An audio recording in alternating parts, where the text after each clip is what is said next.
Allahümme salli ala Muhammedin ve ali Muhammed.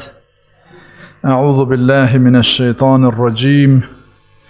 Bismillahirrahmanirrahim. Elhamdülillahi Rabbil alemin. Ve bari'il halâiqil ecma'in. Vessalatu vesselamu ala seyyidina ve nebiyyina habibi ilahil alemin. Ve tabibi nufusina Ebil Qasim Muhammed.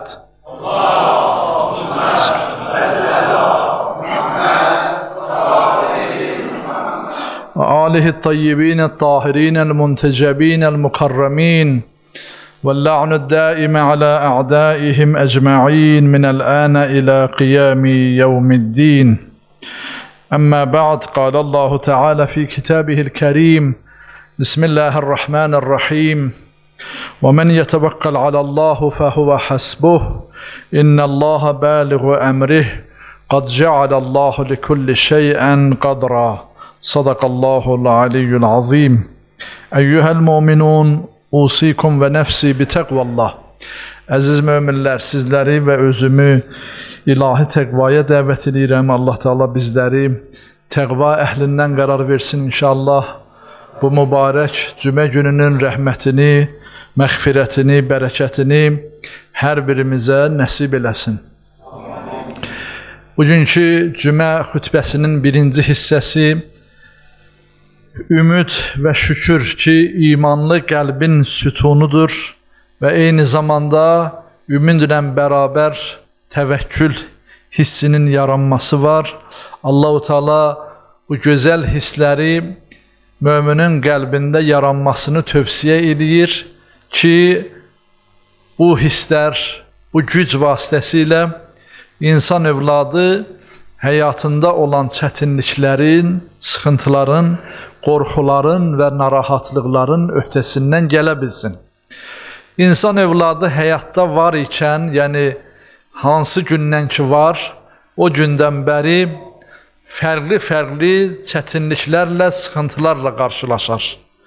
Bu həyatın ayrılmaz hissəsidir. Yəni çətinliklər, sıxıntılar, narahatlıqlar insan həyatının ayrılmaz hissəsidir və elə insan övladı da bu narahatlıqlarla imtihan olunar. Yəni insan övladı həyatında, yaşantısında çətinlik, sıxıntı görməsə, onun imtihan olunacaq bir şeyi olmaz. Ona görə Allah-u Teala bizi fərqli şeylərlə, sıxıntılarla, çətinliklərlə imtihan eləyər. Özü də Qur'an-ı Kərimdə də buyurur: Bismillahirrahmanirrahim. وَلَنَبْلُوَنَّكُمْ بِشَيْءٍ مِنَ الْخَوْفِ وَالْجُوعِ وَالْأَنْفُسِ وَنَقْصٍ مِنَ الْأَمْوَالِ وَالسَّمَرَاتِ وَبَشِّرِ الصَّابِرِينَ. Buyurur ki, biz sizləri fərqli şeylərlə, biraz qorxuyla, biraz acılıqla, biraz mal dövlətin və canda olan bir şeylərin əskiliyi ilə, yəni xəstəliklərlə və yaxud nöqsanı ilə, məhsulların, səmərələrin biraz azalması ilə imtihan edərik.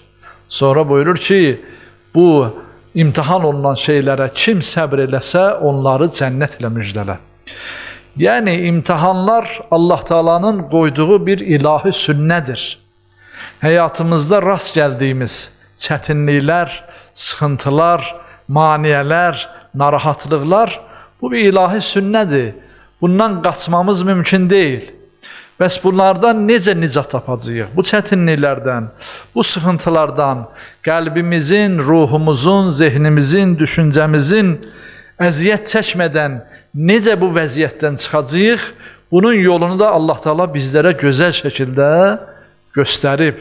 Elə o ayət-i kərimənin davamında buyurur ki: "Əllezîne izâ əsabethum musibə qalu inna lillahi və inna ileyhi raciun." Əgər sizlərə bu imtihan etdiyimiz şeylərdən biriləri müsibət kimi sizə üz versə, yəni ya malınızdan, ya canınızdan bir şeylər əskik olsa, yəni naqis olsa və yaxud məsələn əkin əkmisiniz, ya quraqlıqdan, ya seldən, ya başqa bir fəsaddan aradan gedib məhsulu əldə edə bilməmisiniz, malınızdan gedib, ya iflasa uğramısınız, ya Allah göstərməsin canda bir xəstəlik yaranıb və yaxud başqa bəlalar, bunlarda deyir ki, səbr eləməyi Allah Teala bizdən istəyir. Və bəşşiriz sabirin. Və bu müsibətlərdə, bu məsələlərdə gərək insan övladı Allah üçün səbr eləyə və bunların bir ilahi imtihan olduğunu anlaya və deyə bilə ki, inna lillahi və inna ileyhi raciun. İlahi, biz hamımız səndənik. Bizi və bizim üçün yaratdığın hər şey səndəndir və dönüşümüz də sənədir. Yəni, mülkün sahibinin, həqiqi sahibinin Allah olduğunu insan övladı anlayanda, onun üçün çətinliklər və sıxıntılar çox asanlaşır. Ona görə Hz. Peyğəmbərimizin də gözəl bir sözü var bu barədə. Buyurur ki, əgər siz Allaha həqiqi təvəkkül etsəniz, o sizləri quşları ruziləndirdiyi kimi ruziləndirərdi. Yəni, quşlara necə ruzi hazır edir Allah Teala, düzdür, onlar da axtarışda olur, sizi də o cür ruziləndirərdi. Onlar səhər az gedər, axşam tox qaydarlar, deyə Hz. Peyğəmbərimiz buyurur. Ona görə Allah-u Teala'ya bu bizim üçün bir sünnə olaraq yaratdığı, yəni daha doğrusu qoyduğu həyatdakı bu çətinliklər ki var, insan övladı rastlaşır, bunların nəticəsində insan övladının əməlini hansı daha üstündür meydana gəlir. Necə ki, Mülk surəsinin ilk ayətində Allah Teala buyurur ki, Təbarəkəl-ləzi biyədihil mulk və huvəl-ləzi xaləqəl mavtə vəl-həyətə liyəbluvakum əhsənu amələ. Buyurur ki, ucadır o Allah ki, mülklər onun əlindədir. Dünya mülkü də, ahirət mülkü də, mələkut mülkü də Allahın əlindədir. Amma o sizləri, o ölümü və həyatı xəlq edən də odur. Niyə? Liyəbluvakum əhsənu amələ. Sizin əməllərinizdən hansınızın əməlləri daha yaxşıdır deyə imtihan etmək üçün, sınaq etmək üçün. Yəni, bu həyat bir sınaq həyatıdır, bu həyat bir imtihan həyatıdır. Çətinliklər, sıxıntılarla həyat gözəldir.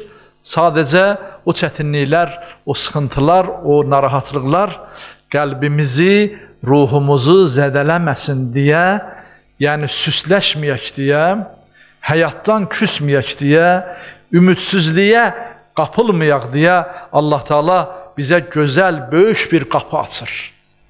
Təvəkkül qapısı açır. Allah-u Teala bu sıxıntılardan, bu çətinliklərdən rahat keçməmiz üçün bizə böyük bir qapı, böyük bir lütf hədiyyə edib. Bu da təvəkkül lütfüdür. Biz əgər Allah-u Teala'ya təvəkkül eləyə bilsək, bütün sıxıntılardan, o çətinliklərdən çox rahatlıqla aşa bilərik, keçə bilərik. Necə ki, Qur'an-ı Kərimdə özünün də buyurduğu kimi və aləllahi fətəvəkkəlu in kuntum mu'minin. Buyurur ki, Allah Teala'ya təvəkkül edin əgər möminsinizsə, yəni iman əhlisinizsə, iman əhlinin şərti, yəni burada şərtiyyə cümləsi var. Şərti budur ki, Allaha təvəkkül eləsin. İman əhli Allaha təvəkkül eləməsə, deməli, onun imanı kamilliyində şübhə var. Yəni, əsl həqiqi Allahı tanıyan gərək Rəbbinə təvəkkül eləsin. Hz. Peyğəmbərimiz sallallahu aleyhi və səlləm bir gün Cəbrail əleyhissalamdan təvəkkül sözünün mənasını soruşur. Cəbrail əleyhissalam bu sözün mənasını belə izah edir. Buyurur ki, təvəkkülün mənası xeyir və ziyanın, mükafat və cəzanın insanların əlində olmadığına inanmaqdır. Yəni, bir insana bir yerdən xeyir yetişərsə və yaxud hər hansı bir ziyan yetişərsə, müsibət yetişərsə və yaxud bir insana mükafat çatarsa və yaxud cəza yetişərsə, bütün bunlar insanın öz əlində olmadığına inanmalıdır. Yəni, hər bir şeyin sahibi, insana yetişən hər bir şeyin mütləq hakimi, sahibi Allah olduğunu bilməkdir təvəkkül. Əgər bir məndə mərifətin bu mərhələsinə yetişərsəm, Allahdan qeyrisi üçün bir iş görməz. Yəni insan övladı təvəkkül mərhələsinə çatsa, Allahdan başqası üçün iş görməz. Yəni əsl bəndəçiliyi əldə edir.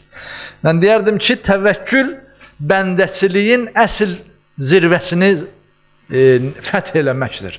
İnsan övladı bütün işlərində Allaha təvəkkül eləyə bilsə, Allaha ən gözəl bəndə olmaq lütfünü əldə eləmiş olacaq. Çünki Allah Taala'ya bütün işləri Allaha həvalə eləmək, çətinlik də olsa, sıxıntı da olsa, mükafat da olsa, hər şeyin Allahdan gəldiyini bilib, onun gözəl olduğunu anlasa, mömin insan övladı, onun üçün hər çətinlik asan olar. Xanım Zeynəb salamullah aleyha Kərbəlada bu qədər müsibətlərin qarşısında nə deyir? Deyir ki, mə rəeytu illə cəmilə. Deyir, mən Kərbəlada gözəllikdən başqa bir şey görmədim. Bu qədər sıxıntılar, bu qədər çətinliklər, müsibətlər qarşısında Həzrəti Zeynəb salamullah aleyha hər şeyin Allahın gözünün qarşısında, Allah Taala'nın şahidliyi ilə baş verdiyinə dəqiq, yəqinliyi ilə əmin olduğu üçün hər şeyi gözəl görür. Onun üçün müsibətlər də onun üçün asan olar. Yəni o müsibətlər hansısa bir adi bir insanın başına gəlsə, ruhu kiçik olan bir insanın başına gəlsə, o müsibətlərə dözə bilməz. Və ondan sonraki Peyğəmbər və Əhl-i Beytinin hüquqlarını insanlara çatdırmaqda aciz olar. Necə ki, Kufədə, Şamda xitab elədi bütün bəşəriyyətə, bütün insanlığa, Peyğəmbər və Ali Peyğəmbərin başına, bu müsibətin Peyğəmbər, Ali Peyğəmbərin başına gətirildiyini bəyan elədi. Yoxsa başqa bir adam olsaydı, gücü çatmazdı. Allaha təvəkkülü, yəqini az olsaydı, onun o taqəti, o qüvvəti olmazdı, onu bəyan edəsin. Bu mənada Allah Taala'ya təvəkkül eləmək, onun üçün bütün çətinlikləri, müsibətləri həm asanlaşdırar, həm də hər şeyin Allahın gözünün qarşısında şahidliyi ilə olduğuna əminlik yaradar və onun üçün həyat, yaşam rahat olar. İnsanın ruhu zədələnməz. İnsan daxilən istirab keçirməz. İstirabdan azad olar. Allaha təvəkkül eləmək insanın ruhi aləmini, psixoloji aləmini rahatlatan bir şeydir. Ona görə Allah Teala bizə təvəkkül etməyi əmr edir, buyurur. Buyurur və yaxud Talaq surəsinin 3-cü ayəsində buyurur ki, Bismillahirrahmanirrahim. Və mən yetəvəkkəl aləllahu fəhvə hasbuh. Kim Allah Teala'ya təvəkkül eləsə, yəni bütün varlığı ilə, bütün qəlbi ilə, düşüncəsi ilə işlərini Allaha təvəkkül eləsə, deyir, Allah ona kifayət edər. Başqasından hansısa bir kömək gözləməyə ehtiyac görməz.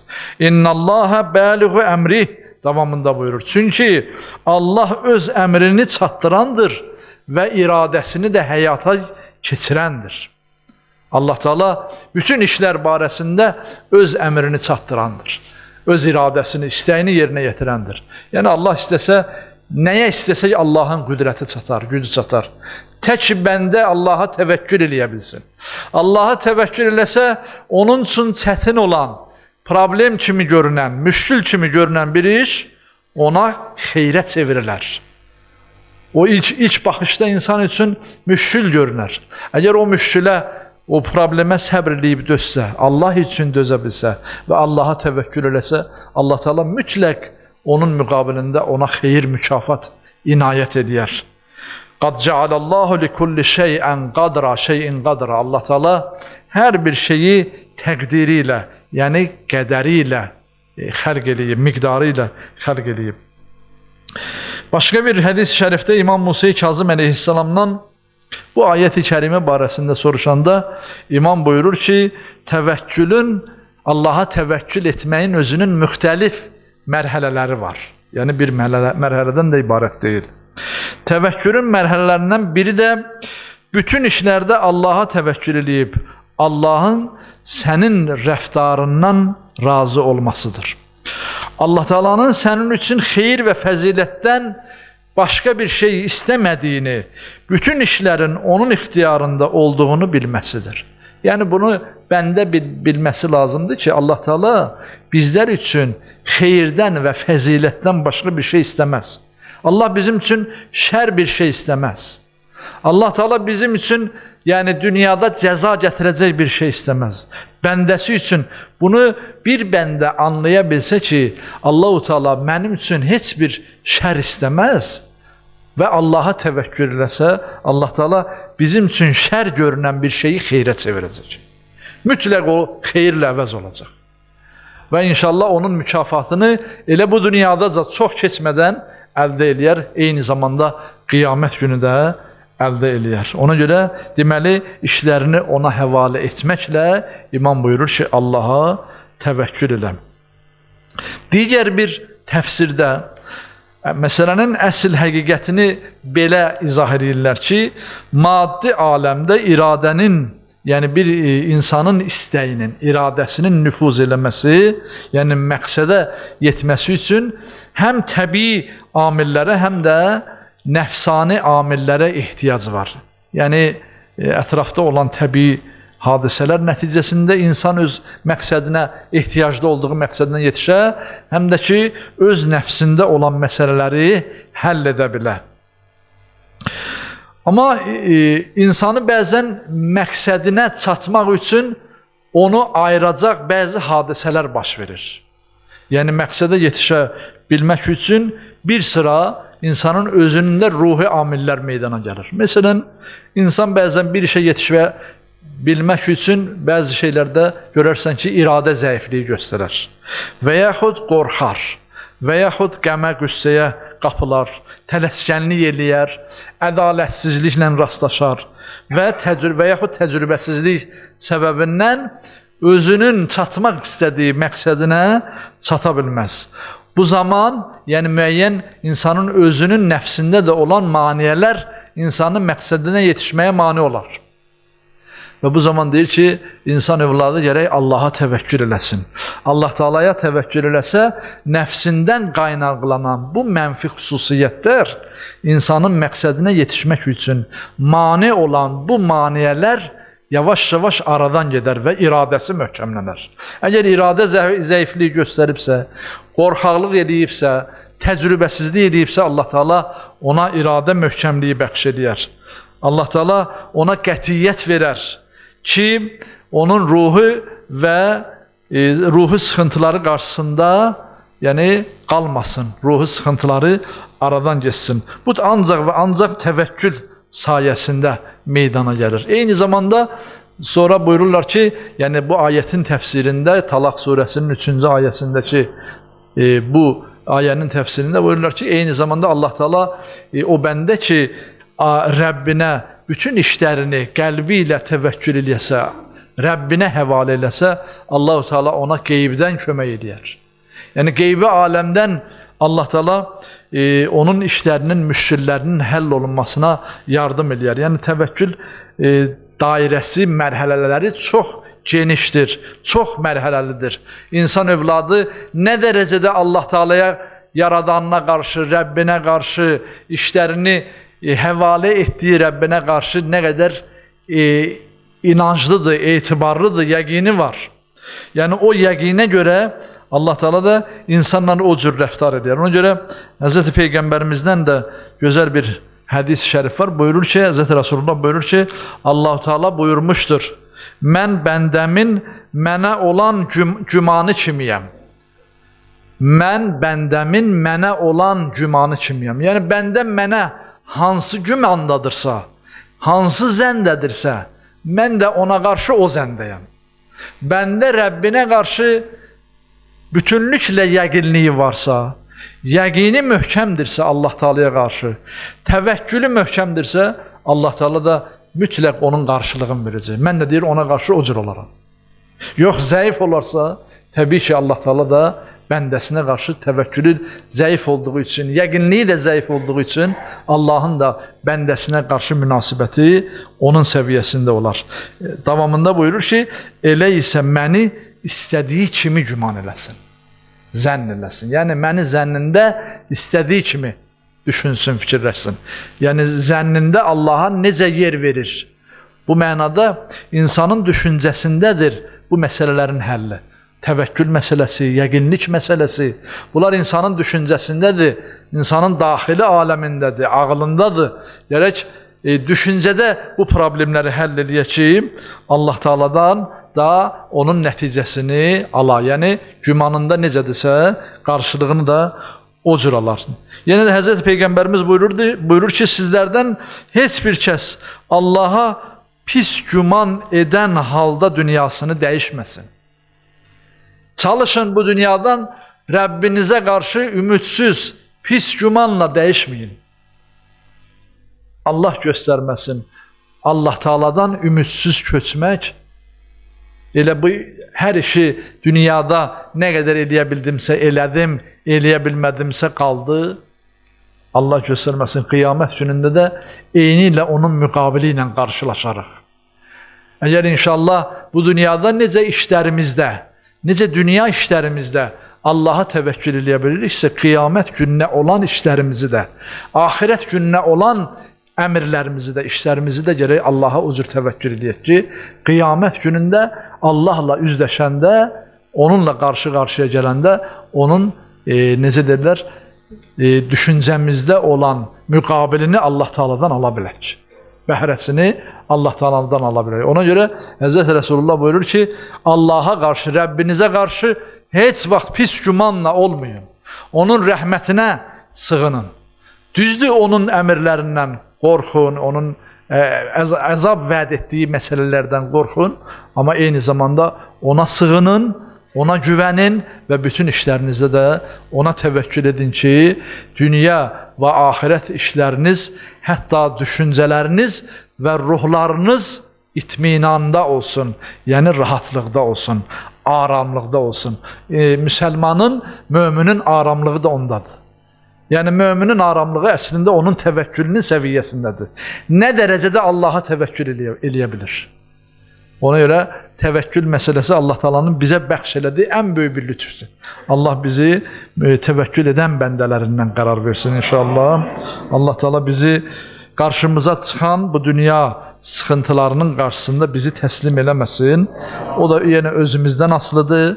Özümüzün Rəbbimizə qarşı olan gümanımızdan asılıdır. İnşallah Allah Teala da bizim gümanımız nə qədər yaxşı olsa o qədər də yaxşı mükafatını İnşallah bizə Allah Teala təqdim eləyər dünya və axirət. Allah zəmanə imamımızı səhih səlamət eləsin, onun zuhurun təcil eləsin, bizi də ona itaətdə sabit qədəm eləsin. O niyyətə dualarımızın qəbulluğuna Peyğəmbər, Ali Peyğəmbərə salavat zikr eləyək. Allahümmə salli ala Muhammed və Ali Muhammed. Bismillahirrahmanirrahim. Qul huvallahu ahad, Allahus samad, lem yelid və lem yulad və lem yekul lehu kufuven ahad. Sadaqallahul aliyyul azim.